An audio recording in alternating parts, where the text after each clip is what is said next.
Okay, Shvan Panim. I'm going to try something new. I'm going to precede each and every long video with a bullet points summary. You can watch the summary, it's usually between 5 to 10 minutes, and ignore the rest of the video. It will break my heart, but hey, I'm a narcissist. I deserve it. Here's your chance to break a narcissist's heart. Okay, Shoshanim. So now the bullet points summary and innovation on this channel, followed by the longer presentation, deeper, with examples, and so on and so forth. You can skip the second part, because the first part captures all the information in the second part without the examples. Narcissists always claim to be victims, and they do so convincingly because they're charming, they're attractive, they have thespian skills, they know how to act, they're convincing, they have cold empathy, they can scan you, they know which buttons to push, they're manipulative, etc., etc. And so their claims to victimhood sound very true and very, very plausible. They persuade people that they are victims. Codependents and people pleasers use two techniques to manipulate other people. One technique is known as control from the bottom. I'm helpless without you. I need you. This is a form of manipulation, and it's control from the bottom, control through submissiveness. And the second technique used by codependents and people pleasers is victimhood. I'm a victim. I'm entitled to special treatment, special consideration, and your constant sensitivity and vigilance to not hurt me again.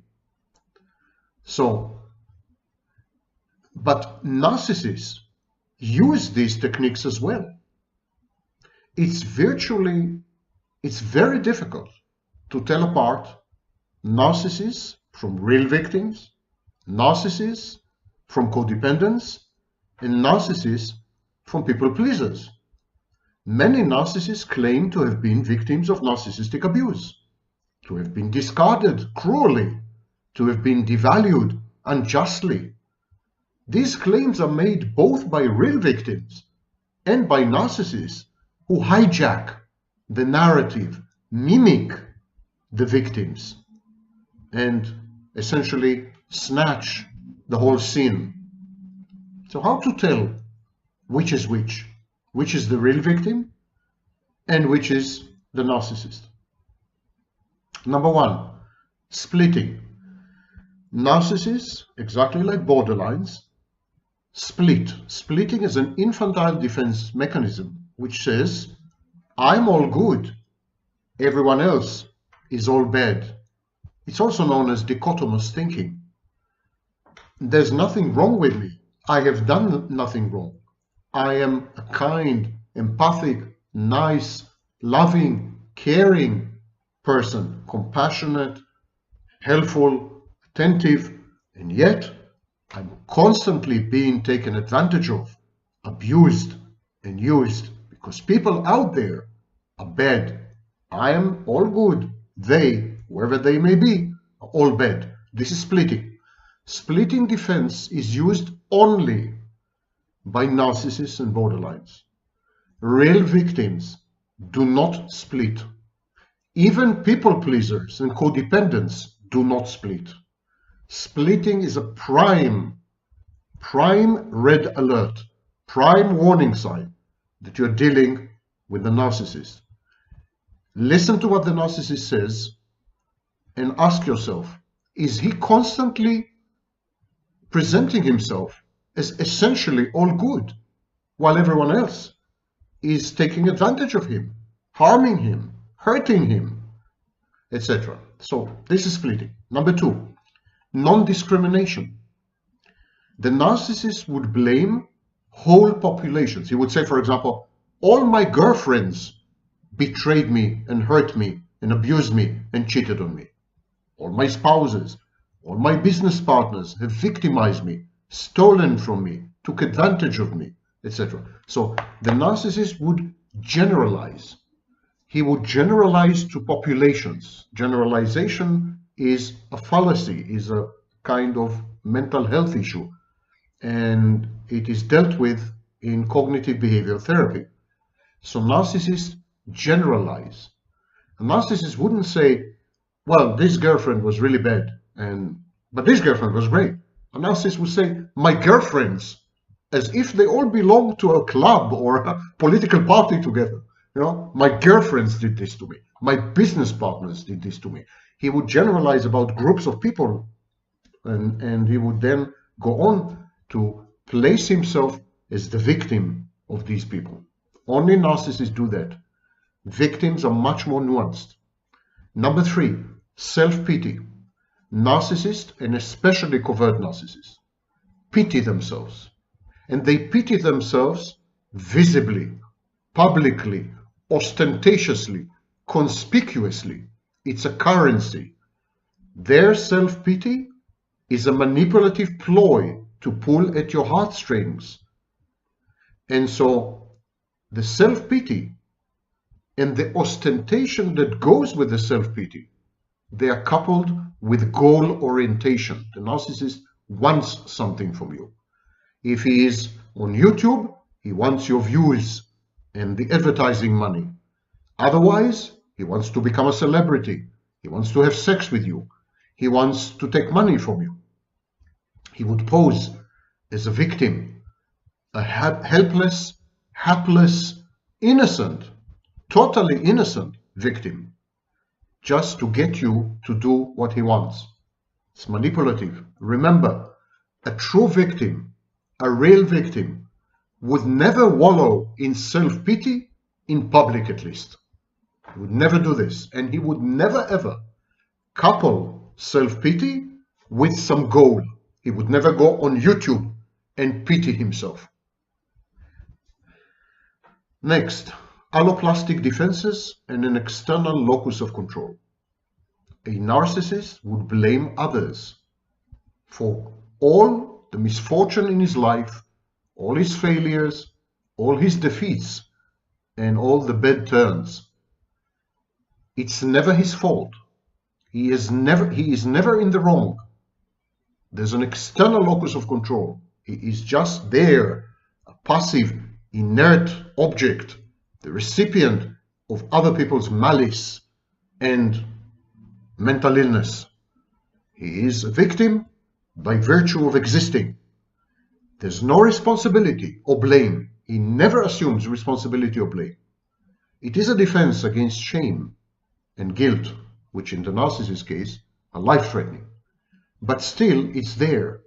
So if you watch someone online or you talk to someone and they keep saying, this was not my fault, I have been a victim, I'm not responsible, I have been abused, I've been taken advantage of, I have been discarded cruelly, I have been shamed, I have been, I contributed nothing to my predicament, I am perfect, I am an angel, well, that's a narcissist. Many of them are called empaths. Next is denial of misconduct or proportionality of response. The narcissist would do the most horrible things. He would steal your work. He would sleep with your wife or girlfriend. He would forge documents. He would lie to your face. He would go behind your back. He would backstab you. He would badmouth you. He would do the most incredibly immoral and in many cases illegal things. And yet he would deny them. In the face of hard evidence, he would still deny his misbehavior or misconduct. He would try to reframe it perhaps as justifiable because he is on a moral crusade or God knows what. He would invent a narrative that would convert the misconduct into proper conduct, moral conduct, laudable and commendable conduct, etc. But it would still be misconduct, of course. A narcissist would also contest the proportionality of the response. A narcissist may say, yeah, well, I have done it, I have done this, but I think the response was out of all proportion. I didn't deserve this. I've been victimized. It's wrong what the other party did to me. I have wronged the other party in maybe, it's debatable, I don't think so, but maybe. But in any case, the other party's reaction was out of bounds and totally insane and unjustified. And I've been discriminated against, and I've been maltreated, and it's horrible what's been done to me. Totally ignoring, neglecting, and denying what had triggered this cascade of events. The original sin, the primal sin, the narcissist's misconduct or misbehavior. The narcissist engages in grandiose, ostentatious morality. He's a hero, he's a rescuer, he's a savior, he's a healer, he's a fixer. Whatever he does, even if it's patently immoral and possibly criminal and illegal, whatever he may do, whatever he does, it's all in the name of ethics and morality and religion and the greater good. He is selfless. He's not doing any of this for himself, God forbid. It's not about revenge. It's not about some lowly instinct or drive. No way, no siree. He is pro-social. He is communal. Anyone who comes with these BS stories is a narcissist. A narcissist would also try to explain his misconduct and his misbehavior in terms of, I have been baited, I have been tempted, I have been entrapped, I have been seduced, I have been coerced, I have been brainwashed and entrained, I didn't know what I was doing, I didn't recognize myself, I broke my own principles and boundaries. He made me, someone made me do it. He made me do it. The victimizer, the abuser made me do it. Anyone who resorts to these idiotic excuses is a narcissist. Next, the narcissist never apologizes, never assumes responsibility, never acknowledges guilt, never tries to make amends, never agrees to discuss even the outstanding issues, never provides closure. Real victims do. And finally, automatism. The narcissist is on autopilot. He never reflects on his behavior. He never analyzes it. He never synthesizes his lessons. He is not introspective. He is incapable of seeing himself. He sees only others, and only in a way which is self-justifying and conducive to ego syntony. The narcissist engages in automatism because automatism, being on autopilot, prevents him from introspection, allows him to not engage in any soul searching. So narcissists would react automatically. They have stock phrases, they have regular sentences, they have habitual words and behaviors, and they would go through them as if they were robots, badly programmed robots. Now, many of you know such people. They are online as self-styled experts, as coaches, as victims, as empaths. They're offline as your colleagues, as your friends, as your girlfriends or boyfriends or spouses or intimate partners, or they're all over. I've just given you the tools to tell apart narcissists from real victims. Real victims occupy reality. They are alert and aware of nuances. They have dignity. They seek resolution and real solutions. They accept responsibility for their contributions to their own predicament. They learn lessons. They modify their behaviors. They grow. They evolve. They learn. Perhaps the best sign that someone is a narcissist is that the same thing keeps happening to him time and again. It's as if the narcissist has learned nothing from previous replays, identical replays of the same cloned events. A narcissist who goes online and says, I have had 3 girlfriends and they all did this to me. Well, it means you're incapable of learning, you're incapable of growth, you're incapable of evolution and personal development. And this is typical only of narcissists, never of real victims. Remember this and apply this from now on to all your interactions with everyone around you. And now to the more detailed presentation, replete with examples.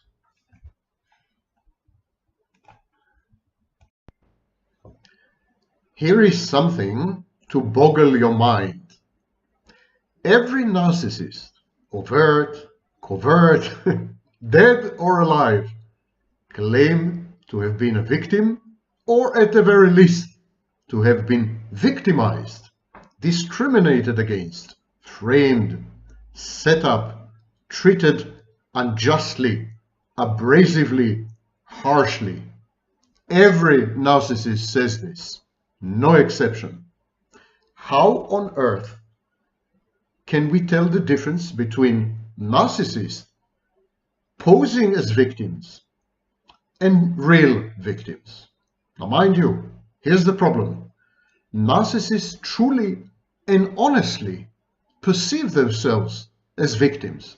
They're not acting, they're not lying, they're not gaslighting, they're not faking. They truly, honestly, profoundly, deeply, irrevocably, and you know that I can continue for another half an hour, firmly believe their own confabulation, their own narrative, their own fantasy, their own storyline in which they are the hapless victims of malevolent, malicious, dark, malign, evil forces out there. So how can you tell the difference?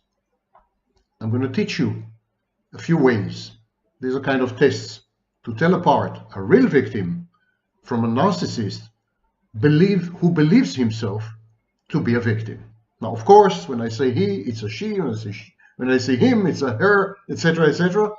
Half of all narcissists nowadays are women. Women's lib, equality is upon us. And for those of you who are lucky enough, fortunate enough to not know who I am, my name is Sam Vaknin. I'm the author of Malignant Self-Love and Narcissism Revisited. I am a former visiting professor of psychology and a current member of the faculty of SIAPS. So let's delve right into the quagmire and swamp of victimhood. Narcissists always claim to be victims, and they're very convincing. They're very convincing. They're charming, they're outgoing, they put on a facade of compassion and affection and empathy and so on, and you buy into their stories. Many of them pose as codependents, as victims of narcissistic abuse, as victims of generalized abuse, as post-traumatic people in the throes of post-trauma. Many of them go online and kind of merchandise their victimhood. Many of them compete, so there's a phenomenon of competitive victimhood. And many of them are so convincing that this has become their identity, their badge of honor. They are the perennial, well-known, famous victims, and that's how they're judged, even though a substantial minority, perhaps even a majority of them, are actually narcissists, and especially covert narcissists, but not only. How to tell which is which? Here are a few tests.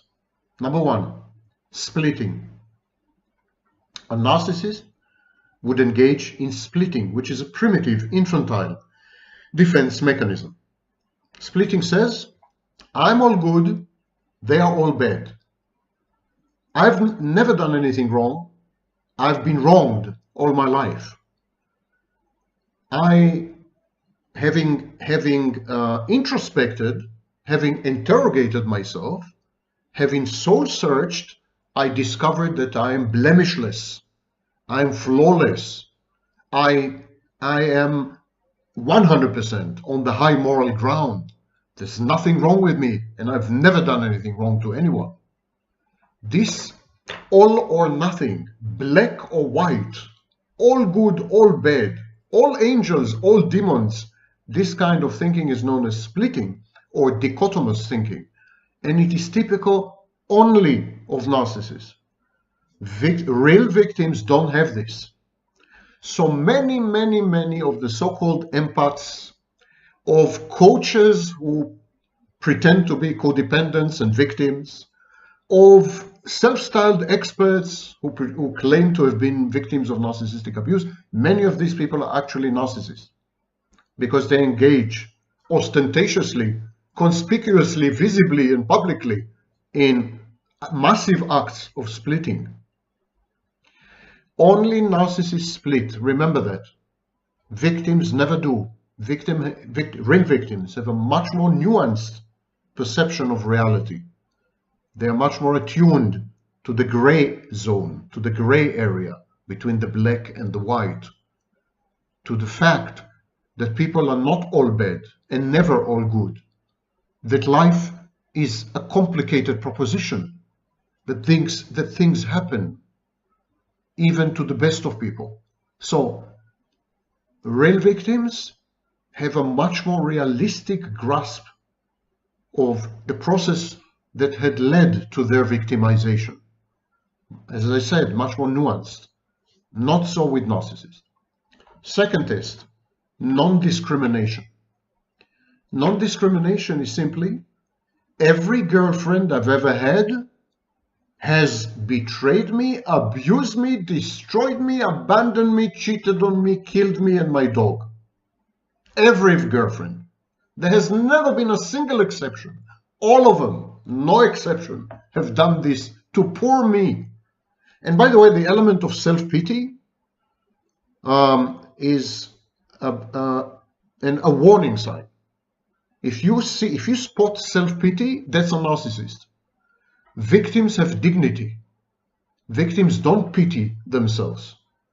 They're angry sometimes, but self-pity is a hallmark of a narcissist, especially a covert narcissist. Overt narcissists don't engage in self-pity, but coverts do.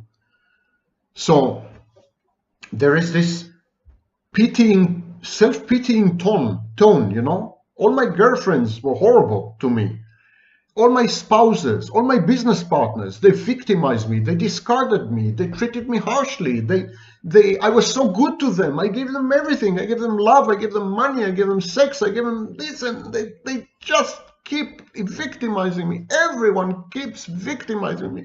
Poor me, please, I'm so in need of compassion and empathy and so on and so forth. It's a manipulative technique, a narcissistic manipulative technique.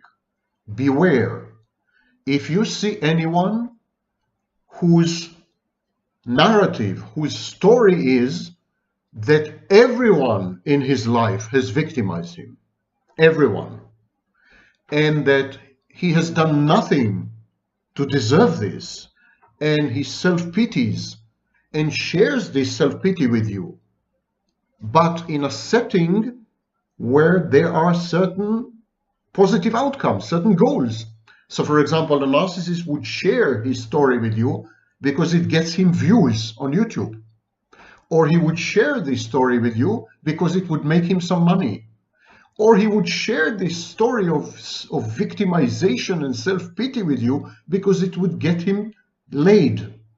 It would get him to have sex. So narcissists, exactly like psychopaths, in this sense, are goal-oriented. Non-discrimination goes hand in hand with goal orientation. You see something like that? Be very, very, very suspicious. Do not give the benefit of the doubt. It's 99.9% a narcissist. Next, alloplastic defenses. It's everybody else's fault, never mine.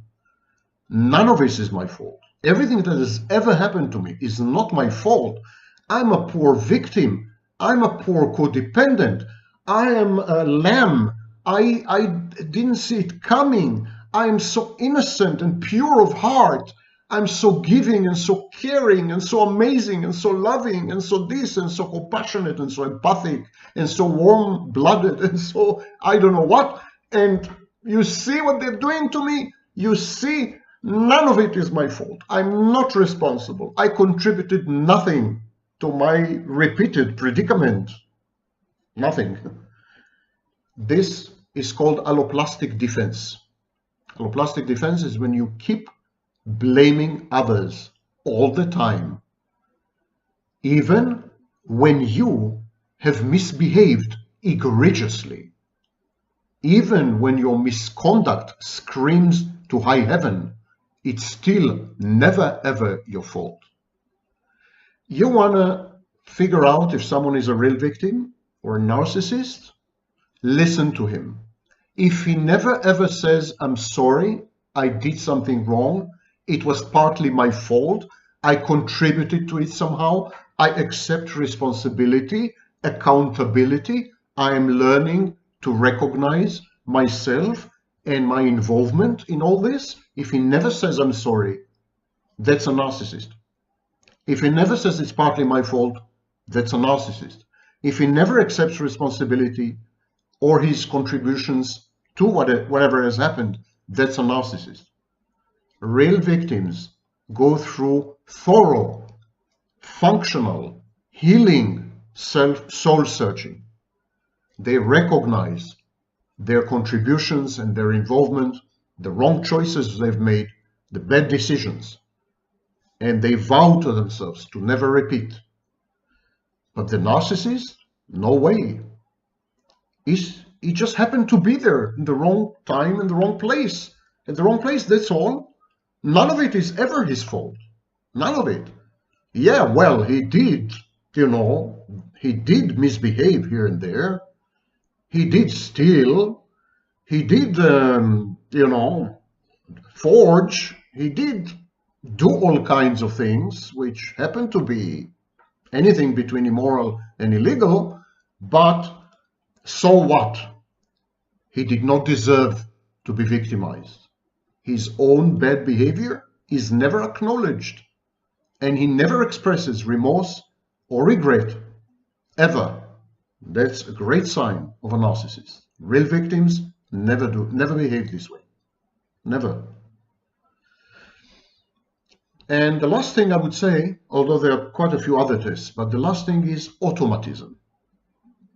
The narcissist has at his disposal ready-made phrases, responses, answers, whole texts, and so on. So whenever the narcissist is confronted with a situation, he goes on autopilot.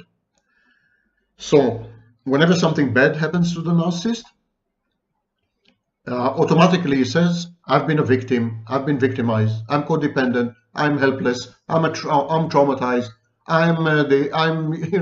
it's not my fault, and that's it. It's automatic. He never bothers to go deep. He never bothers to really think. He never bothers to introspect. He never bothers to analyze. He never bothers to synthesize. He never bothers to truly consult others. He doesn't really consult others. He goes through the motions very often, but in order to self-justify. And he blocks out any information that contradicts his self-justifying alloplastic narratives. It's never my fault. I'm always the victim. I'm codependent. I'm traumatized. I'm helpless. And therefore I am prey. I fall prey to malicious, malevolent predators out there. They are all bad. I am all good. So I have nothing to apologize for. None of my behaviors has been wrong. I've never done anything wrong, ever. And that's me. That's a narcissist. Period. You come across someone like that, that's a narcissist. And never mind how eloquent he is, how charming he is, how attractive he is, how well versed he is in the lore of victimhood, that's a narcissist. Simply a narcissist. Peel your eyes, pierce and penetrate the facade. Have a real look at the person and ask yourself, is this human being on the screen or next to me or my workplace or my family, is this person real or is it an act? Is this person a victim or is it a narcissist claiming to be a victim? And I've just provided you with 4 tools to answer this question. So make good use of them.